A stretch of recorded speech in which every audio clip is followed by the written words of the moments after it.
안녕하세요. 시내가 책방입니다. 저는 책방지기 한 걸음씩입니다. 오늘은 지난 시간에 이어 정희원님의 느리게 나이 드는 습관 중에서 남은 생을 위해 근육 테크에 투자하라. 근육 건강에 대해서 정리해 드리도록 하겠습니다. 사람의 근육량과 근력, 신체 기능이 건강을 위협할 만큼 줄어드는 현상을 근감소증이라고 하며 우리나라에서도 2021년부터 질병으로 간주하고 있습니다. 단백질 섭취량이 적으면서 동화 저항이 생겼을 가능성이 높은 60대 이상에서는 고단백 식사를 하는 것이 근감소증 예방에 도움이 될 수 있지만 대부분의 젊고 건강한 성인에게는 고단백 섭취가 열량 섭취만 더 늘리는 것에 불과한 행동일 수 있습니다. 노년기에는 대략 체중 1kg당 하루 1.2에서 1.5g의 단백질을 섭취가 근손실 악화를 예방할 수 있습니다. 하지만 고단백 식이가 근육량을 효과적으로 증가시킨다는 근거는 아직까지 불충분한 상태입니다. 하루 식사만으로 권장 단백질 섭취량에 도달하기 어려운 노년층은 단백질 보충제를 먹는 것이 방법이 될 수도 있습니다. 단, 단백질 보충제는 불필요한 단순당 등 첨가물이 적은 것, 동화 저항 개선에 가장 중요한 성분인 류신의 함량이 가급적 높은 것, 같은 가격이면 유청 단백질이 많이 들어있는 것을 고르는 것이 좋습니다. 충분히 걷지 않는 삶을 사는 것은 담배를 꾸준히 피우는 것과 해로운 정도가 비슷하다고 합니다. 이런 이유로 앉아 있는 것은 새로운 흡연이라는 말이 생겨나기도 했습니다. 아예 걷지 않는 것보다는 조금이라도 움직이는 습관을 만드는 것이 좋은데 이런 과학적 근거를 오해하는 이들도 있습니다. 예를 들어 2,500, 4,000보만 걸어도 전혀 걷지 않는 것에 비해 여러 가지 질병의 가능성이 현저히 낮아진다는 연구가 있습니다. 꾸준히 걷기는 뼈 밀도를 강화하고 관절의 유연성을 증가시키며 골다공증의 위험을 줄이는 데도 도움이 됩니다. 무릎 관절이 망가진다는 통념과 달리 신체 활동량이 많은 사람은 오히려 관절염을 앓을 가능성이 적다고 합니다. 신체 활동량이 많은 이들이 관절 주위 근육이 튼튼하며 비교적 체중은 적게 나갈 가능성이 높다는 사실도 이와 관련이 있을 것입니다. 그래서 무릎 관절을 보호하기 위해 활동량을 과도하게 줄이는 것은 그다지 유익한 의사결정이 아니라고 할 수 있습니다. 걷기는 정신 건강에 도움을 줍니다. 바르게 그리고 긴장 없이 걷는 과정에서 여러 관절의 부드럽고 율동적인 움직임을 자각하며 풍경과 소리를 느끼고 들어오고 나가는 호흡을 살피는 것은 그 자체로 훌륭한 마음 챙김 명상이 됩니다. 사람이 최소한으로만 걸으면 어떻게 될까요? 거의 침상에 누워있는 상황이라고 가정하면 하루에 1% 속도로 근력이 감소한다고 합니다. 정상적으로 일상생활을 하는 경우 노화에 따라 1년에 1% 정도가 빠지는데 무려 하루에 1년치를 잃어버리는 것과 같습니다. 몇 시간만 움직이지 않고 같은 자세로 앉아 있어도 온몸에 염증이 생기고 즉각적인 인슐린 저항성이 발생하며 지질 패턴이 나빠진다는 것이 연구를 통해 잘 알려져 있다고 합니다. 즉, 인간은 움직이지 않으면 급속히 노화합니다. 우리 몸은 사용하지 않는 것은 기능을 잃어버리는 특징이 있습니다. 그러므로 연골과 주변의 근육을 활성화하고 건강한 상태를 유지하기 위해서는 꾸준한 운동이 필요합니다. 활발한 신체 활동은 근육, 관절, 심장 등 신체 전반의 건강을 유지하는 데 도움이 됩니다. 결론적으로 끊임없이 걷는 생활 습관은 느리게 나이 들기 위해 아주 중요한 유지 관리 활동이라고 할 수 있습니다. 걷기만 했는데 어딘가 나빠졌다는 사람이 문제를 깊이 파헤쳐보면 대개 유연성, 특히 고관절, 견관절과 흉추 부족과 코어 근육의 약화, 둔근의 취약성에 그 원인이 있다고 합니다. 결국 본인의 몸이 운동으로서의 걷기를 견딜 수 없을 정도, 즉 근골격계의 내재 역량이 부족한 상태로 역량 이상의 걷기를 감행하면 어딘가에 탈이 나는 것입니다. 신체 기능과 관련된 영역으로 순발력, 심폐지구력, 유연성, 균형, 협응 등이 존재하는데 이러한 영역들의 성능이 떨어진다고 할 수 있습니다. 자동차에 비유하면 어딘가 고장이 나서 굉음이 나고 잘 나가지도 않는 차의 가속 페달을 억지로 밟아 더 몰고 나가는 것과 비슷합니다.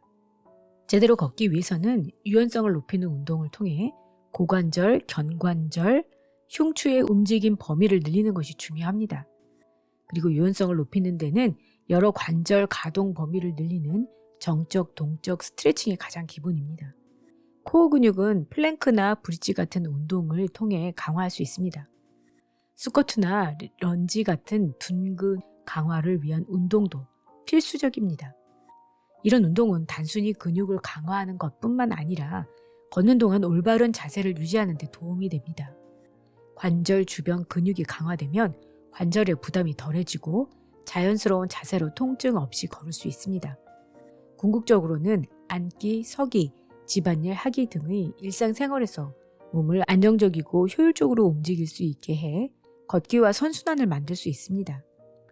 나이가 들면서 어느 순간 명확하게 느껴지는 변화 중 하나는 바로 근력과 신체 기능의 감소일 것입니다. 병뚜껑을 여는 것, 무거운 물건을 드는 것부터 계단을 오르는 것과 같은 일상적인 동작이 점차 힘들게 느껴지는 이유가 바로 근력 감소 때문입니다. 근력이 떨어지고 근육량이 부족하면 근감소증, 골다공증, 당뇨병과 같은 만성 질환을 앓게 될 가능성이 증가합니다. 특히 코어 근육, 즉 복부와 허리 근육이 약해지면 몸 전체에 문제가 생깁니다. 자세가 나빠지고 목과 허리에 통증이 발생하며 호흡이 얕아집니다. 또한 배뇨와 배변 기능이 나빠지며 소화도 제대로 이루어지지 않습니다. 걷기와 같은 일반적인 운동을 해도 역효과가 나타나기 쉽고 부상을 입을 확률도 높아집니다. 근육 부족은 마음에도 영향을 미칩니다. 우울증이 악화되고 인지 기능이 저하되며 식욕이 줄기도 합니다. 이러한 악순환에 빠지지 않으려면 꾸준한 운동이 필요한데 특히 근력 운동이 중요합니다. 전신 근력 운동은 앞서 설명한 동화 저항 현상이 생기지 않도록 해주며 만성 질환을 개선하는 효과도 있습니다. 근력 운동을 하면 근육에서 뇌까지 연결된 신경 다발뿐 아니라 여러 가지 근육 생성 호르몬을 통해 몸에 좋은 변화를 일으키는데 우울감과 만성 통증이 개선되고 인지 기능이 좋아지는 효과도 있습니다. 하지만 안타깝게도 우리나라에서는 아직 노년기 근력 운동에 대한 관심이 크지 않은 편입니다. 실제 환자들을 만나보면 걷기 운동의 중요성은 알고 있지만 근력 운동은 어떻게 해야 할지 막막하게 생각하는 분이 많습니다. 근력 운동에 대한 인식에도 문제가 있습니다. 많은 사람이 근력 운동이라고 하면 젊고 우락부락한 사람들이 체육관에서 무거운 바벨을 들어 올리는 이미지를 떠올립니다. 하지만 근력 운동은 누구나 집에서 아주 간단하고 기본적인 움직임부터 시작할 수 있습니다. 자신의 체중을 이용해 맨몸 운동을 할 수도 있고 가벼운 아령이나 고무 밴드를 사용할 수도 있습니다. 근력 운동은 습관화가 중요합니다. 일주일에 한두 시간 몰아서 하는 것보다는 짧은 시간이라도 매일 하는 것이 운동의 습관화에 더 효과적입니다. 근력 운동은 아주 거창하고 복잡한 무언가가 아닙니다. 우리에게 가장 중요한 것은 일단 시작하는 것입니다. 시작이 습관을 만들고 습관이 가져온 변화는 근골격계를 넘어서 우리 몸 전체와 마음에까지 좋은 영향을 미칩니다. 이렇게 만들어낸 선순환을 이용해서 앞으로의 50년을 보다 활동적이고 즐거운 시간으로 만들길 바랍니다.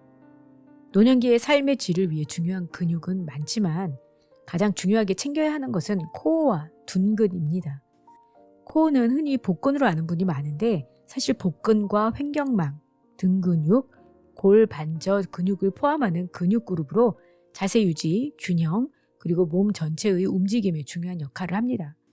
둔근은 엉덩이 부분의 큰 근육으로 걷기, 뛰기, 앉기, 서기 등 대부분의 움직임에 깊게 관여합니다. 이 두 근육 그룹은 우리 몸의 근력 및 안정성의 핵심이며 이를 강화하는 것은 일상생활의 기능성과 움직이는 능력을 향상시키고 모든 운동이 더 효과적이게 만듭니다. 편안한 불편이라는 개념을 이해해 볼 필요가 있습니다. 현재의 편안함을 잠시 포기하고 새로운 습관을 만들기 위해 약간의 불편함을 감수하는 마음가짐을 의미합니다. 불편이 4주, 6주 지속되면 그때부터는 습관으로 굳어져 더 이상 불편함을 느끼지 않게 됩니다. 이런 사고의 변화를 통해 운동이나 활동을 귀찮은 일이나 부담스러운 일이 아닌 나의 삶의 일부로 인식하고 일상에 통합하는 것이 필요합니다. 의자에 앉기보다는 서 있고 엘리베이터나 에스컬레이터 대신 계단을 이용하고 자동차보다는 자전거나 대중교통 또는 내 다리를 이용하는 습관을 들여보는 것입니다.